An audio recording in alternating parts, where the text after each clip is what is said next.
Bonjour, j'espère que vous allez très bien et bienvenue dans cette vidéo où nous allons voir la méthode du coût cible ou la méthode du coût objectif.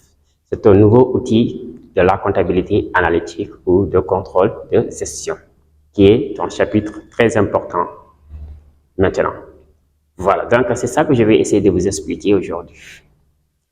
Et d'abord, avant de commencer, si vous n'êtes pas encore abonné, je vous demande de vous abonner et activer la cloche de notification pour ne manquer aucune de mes prochaines vidéos que je vais mettre en ligne. Et là, je vais vous montrer d'abord, grâce à ce chapitre, que la maîtrise du coût pour une entreprise est un facteur clé de succès, c'est-à-dire dans un contexte concurrentiel. La maîtrise du coût est vraiment nécessaire pour une entreprise. Car la méthode du coût cible va nous expliquer tout sur ça, que vous allez voir tout de suite. Là, nous allons voir définir ensemble, proposer une définition à la méthode du coût cible en vous expliquant la méthode également, vous dire l'objectif du chapitre et encore vous terminer par le principe général du chapitre de la méthode du coût cible. Voilà, donc j'espère que ce serait intéressant pour vous de comprendre ça. Alors déjà, si vous êtes dans une entreprise et que vous êtes chargé de la production, donc vous êtes un responsable de production, il est très important que pour vous de maîtriser votre coût parce que c'est un objectif pour vous. Pour maximiser le profit de l'entreprise, il faut minimiser le coût. Voilà, donc là, ce serait un élément très important pour vous. Dans un contexte concurrentiel, l'entreprise qui arrive en général, l'entreprise qui résiste est une entreprise qui maîtrise son coût, qui est compétitive en termes de coût. C'est ça.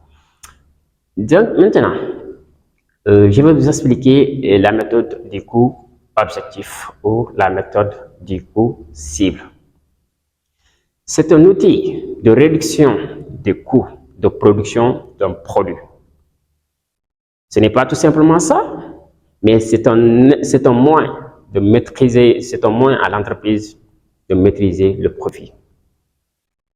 C'est-à-dire encore un outil de réduction des coûts de production d'un produit, mais également ça permet à l'entreprise de mieux gérer son profit, une meilleure gestion du profit. Vous comprenez? C'est ça la méthode du coût complet. Mais il faut comprendre aussi que en cherchant à diminuer le coût de production d'un produit, et en cherchant à maximiser le profit de l'entreprise, il ne faut pas ce qu'on appelle négliger l'exigence des clients, c'est-à-dire l'attente des clients envers le produit que vous fabriquez. C'est très simple.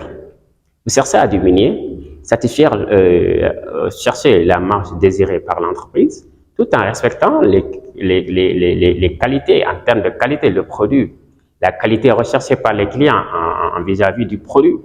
Car si les clients ne sont pas satisfaits, alors il y a un problème. Donc là, il faut faire très doucement. C'est une méthode qui est technique, donc c'est très important pour les responsables de production. C'est ça. Et après, j'avais expliqué tout à l'heure la méthode du coût cible, j'espère que vous avez compris. Donc là, nous allons passer aux objectifs du chapitre. Là, nous avons l'objectif. Nous allons dire maintenant les objectifs de la méthode du coût objectif. Premier objectif, ça permet d'orienter l'entreprise vers la gestion du coût vers le marché. La gestion du coût, en particulier, ça permet à l'entreprise de s'orienter, surtout la gestion du coût vers le marché. Car ici, l'entreprise n'a pas d'influence sur le marché. Voilà. Donc, c'est le premier objectif, on peut dire. Deuxième objectif, ça permet de dynamiser la gestion du coût. Troisième encore, ça permet aussi de maîtriser le coût de production de produits dès leur première phase de conception. Et encore, ça permet aussi de dynamiser, ou je peux dire, motiver les cadres, c'est-à-dire, supposons, un centre de responsabilité chargé de la production. Parce que c'est un objectif qui lui est donné, donc il est motivé et il va travaille, il va faire de telle sorte qu'il atteint ses objectifs. Donc, ça permet de motiver ces cadres. Maintenant, on peut résumer, on peut maintenant résumer ces objectifs pour dire tout simplement que la méthode du coût cible permet à l'entreprise de chercher un coût de production d'un produit par lequel, quand on vend ce produit, on dégage une marge bénéficiaire souhaitée ou désirée. On va aller chercher un coût. On va aller chercher une méthode qui va nous permettre d'aller chercher un coût par lequel, quand on vend le produit, va nous permettre de dégager une marge bénéficiaire que les dirigeants souhaitent dans l'entreprise.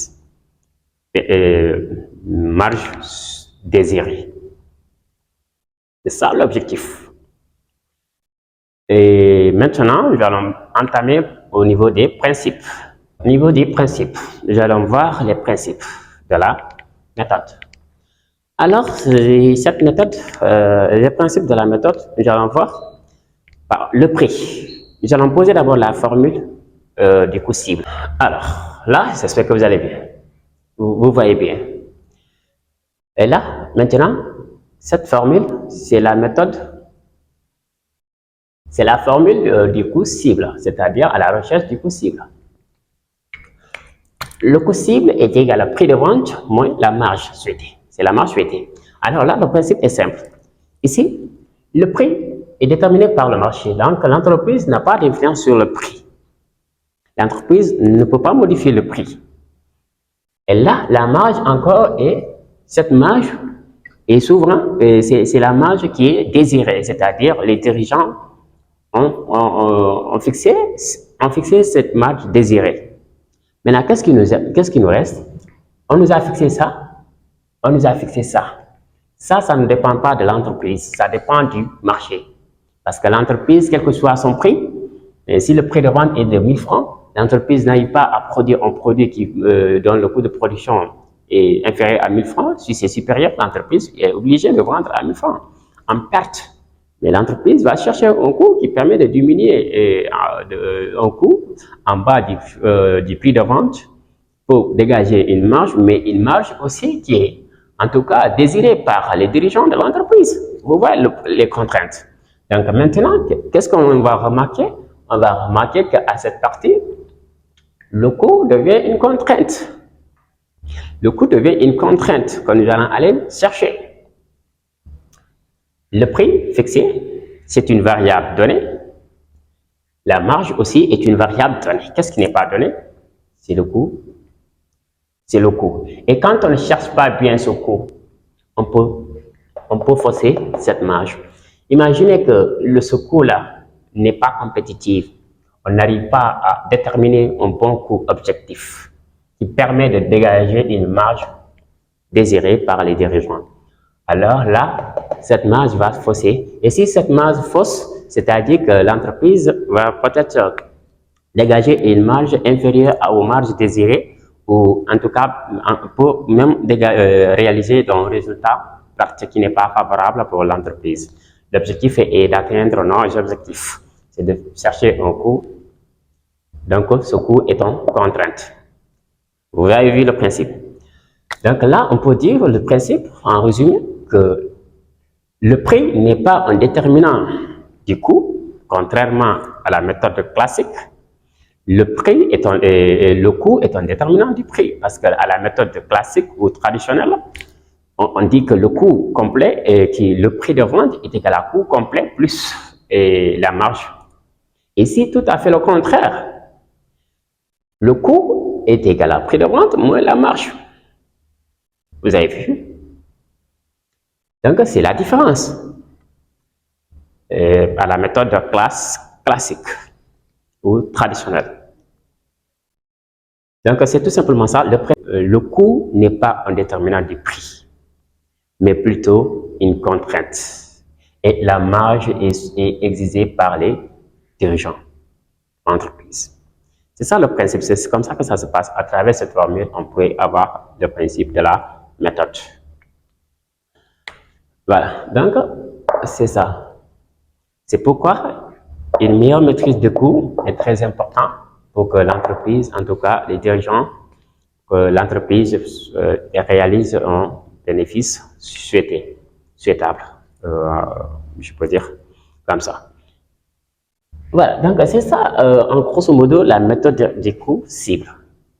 C'est ça, ça se passe comme ça. On a cité quelques objectifs, on vous a expliqué, et la méthode, les objectifs, le principe de base du chapitre de la méthode. Voilà, j'espère qu'on va s'arrêter là aujourd'hui. Quand vous avez aimé la vidéo, n'hésitez pas de partager et liker encore.